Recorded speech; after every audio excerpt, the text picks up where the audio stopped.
Na tomto Super Bčku ideme meniť v zadnom diferenciále olej v automatickej prevodovke. Rozvod si zákazník želal vymeniť a dali sme to aj na test podvozku s jeho želaním. Počúvajte, čo robia predné tlmiče. Toto je na spolujazdcovej strane, vidíte, niečo má aj za sebou, vozidlo má 170 000, ešte originál. Tu počujete stabilizačná tyčka, predná búcha. Takto krásne to počuť. Sledujte nás, pokračujeme ďalej.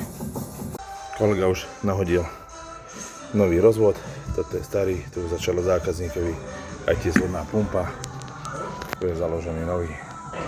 Pokračujeme ďalej. Kolegovi sa niečo nezdá pri Super Bčku, tak to máme suchú olejovú mierku.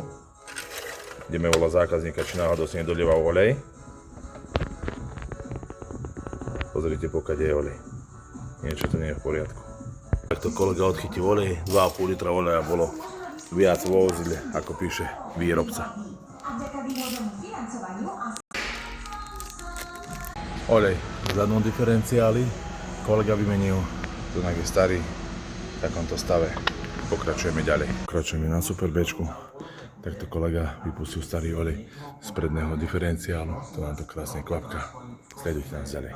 Prevodový olej. Takto kolega už vymenil nový filter do automatickej prevodovky. Tu je obal, ide šrobovať. Na tomto Super Bčku je mega veľa práce. Podľa zákazkového listu dokončený, spravená geometria na vozidle. Vozidlo sa ide odozdávať zákazníkovi. Od Super Bčka predné tlmiče, stabilizačné tyčky, rozvod, horné uloženia s prachovkami, spodné gumové čapy na ramenách a všetky náplne. Takto transparentne postupujeme, nenechajte sa okrájať.